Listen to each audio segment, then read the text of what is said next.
Greetings, intrepid adventurers. I am Whisper. Welcome back to the library. Today, we are doing another playlist writing. I really enjoy doing these. They serve a very welcome challenge every single time. And honestly, I'm really loving some of the stories that have come from them so far. For anyone tuning in to the first time, this is a writing exercise where I take a POV playlist I found on YouTube, listen to it, write down some first impressions, and then, using the playtime as a time limit, write as much as I can in the theme of the playlist while trying to hit as many of the first impression points as I can. I'll link all of my previous ones down below along with the playlist that I will be using today. Today's playlist is Who Did This to You? Enemies to Lovers. Now, I'm not sure if I've ever actually read Enemies to Lovers works before. I get the gist, and in theory, I am a total sucker for it. I guess I just need to hunt down some good ones. If you have any suggestions, leave them down below and I will check them out. Now, the playlist I'm using is 21 minutes and 24 seconds long, so we're still inching along, extending the playlist length bit by bit. We're going to be at half an hour before we know it. So these are my first impressions that I got listening through. Dark, thunderstorming, blood pooling, running away with the puddles. She knows better, but it's the only place she knows where to go. The world is closing around her. Maybe there's always been something more settling just underneath. He's unpredictable. He's killed so many people. But by God, isn't he gorgeous? He meets her out front, immediately sees red, drags her inside, trying to keep a grip on reality, but he's ready to tip off the edge. I'll clean up the mess you made. Don't worry. They won't hurt you again. The crew is a mix of baffled, but they also already knew he loved her. Why else would he let her chase him? No one ever got away from his grasp. No one ever looked him in the eye and lived. Daggers gleaming in the moonlight, red neon lights. When he comes back covered in blood, she doesn't care, because at least he came back. A tender touch on her face, him smearing the blood of their enemies in a tender expression. I'm definitely going to get fired for this. Don't wait up for me. He holds her hand for a while, making sure she's okay, getting a level head and a plan together. He knows about her past, but has no disillusions that this isn't one-sided knowledge. She knows about him from his file. Don't believe everything they've told you about me. Say you're not a killer. Not for the wrong reasons. Not at first. They're on pretty even playing fields. Probably another villain that's trying to get with him, but he keeps dodging their advances. Villain number 2 is super pissed when they figure out who they're getting dissed for. A villain-run world? Dark Kingdom, but modern. Gothamish? We could have ruled and been great together. You won't be leaving here alive. He gladly would have kept being foiled by her if it meant he got to see her. Maybe her own agents turned on her, or it was her husband. They think I'm a threat. Why? Because I told someone a secret I shouldn't have. Do you know what it's like to love someone you shouldn't? He averted his gaze. I'm familiar. Have a roundabout conversation, dodging direct questions, but also saying so much more. I lied to get into the bureau. Now things are coming back to bite me.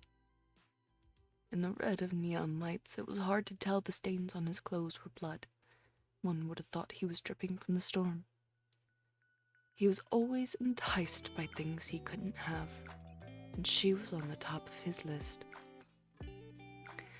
I would like to say that the first song on this playlist is Criminal by Britney Spears, and it's such a vibe. I had a vision of most of the story, like it makes me feel so many things and is about to inspire an entire book series. Listening to the rest of it, I got mixed vibes. Dark and gritty, sure, but there's probably 2 or 3 separate storylines that I mixed in, or multiple books about the same couple dealing with these people. It's an idea. The starting of the world definitely seems like it would make for an interesting place to set stories. Perhaps I'll tinker with it a little and see what can be made of this muddled mess. Now that I have my first impressions, it's time to actually pick a storyline and get working on it. I only have 21 minutes to try and write a coherent piece based on it.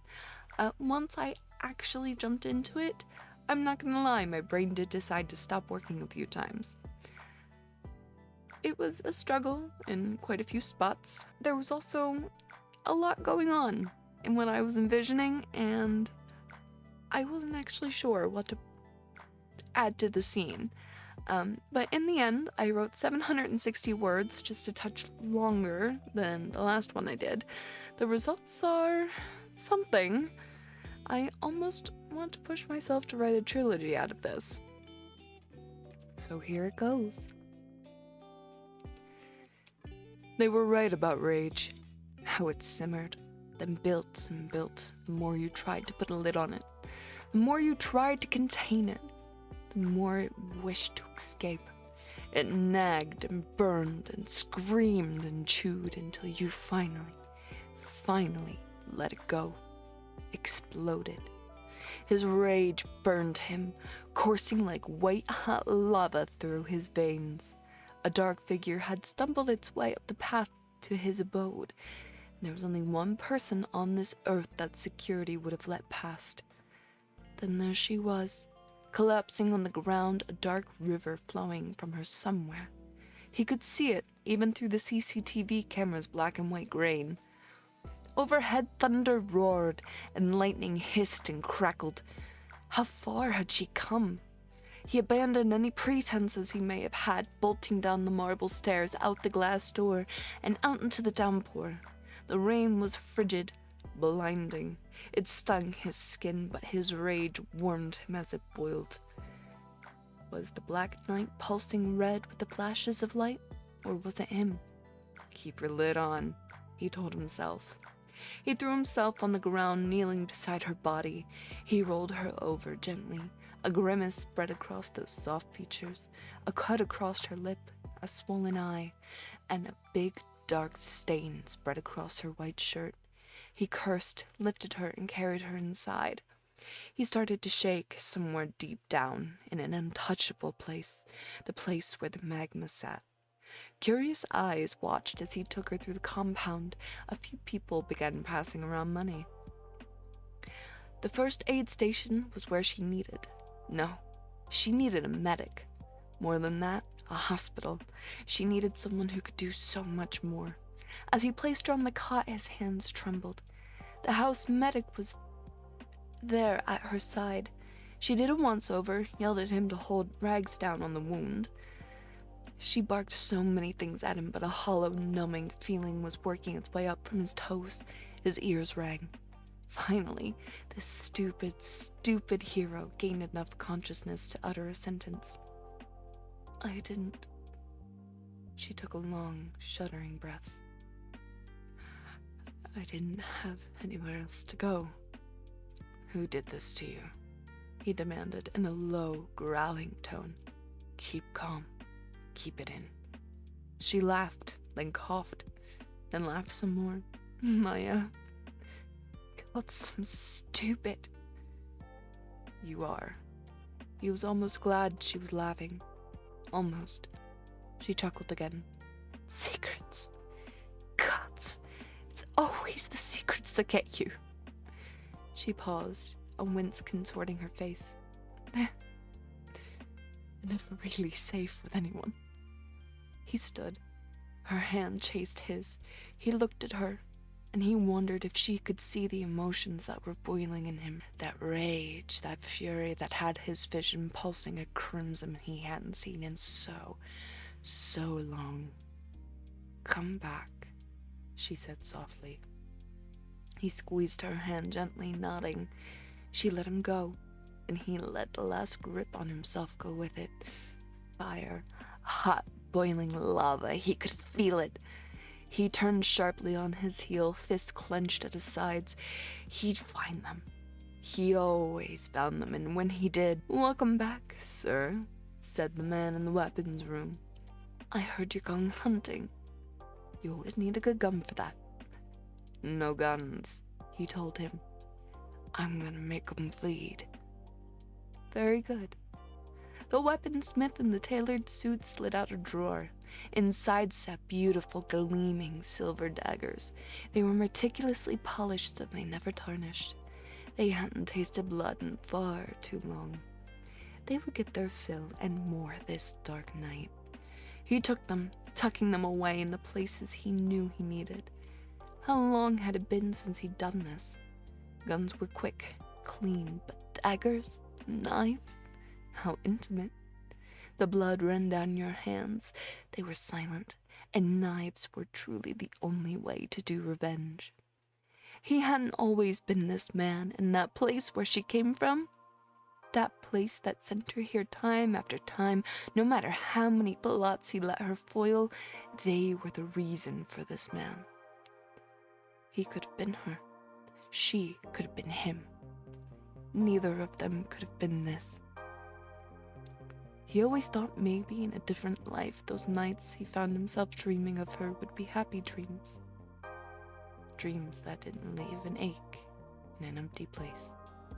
I think there's definitely potential, but the way this turned out is just... I think anyway.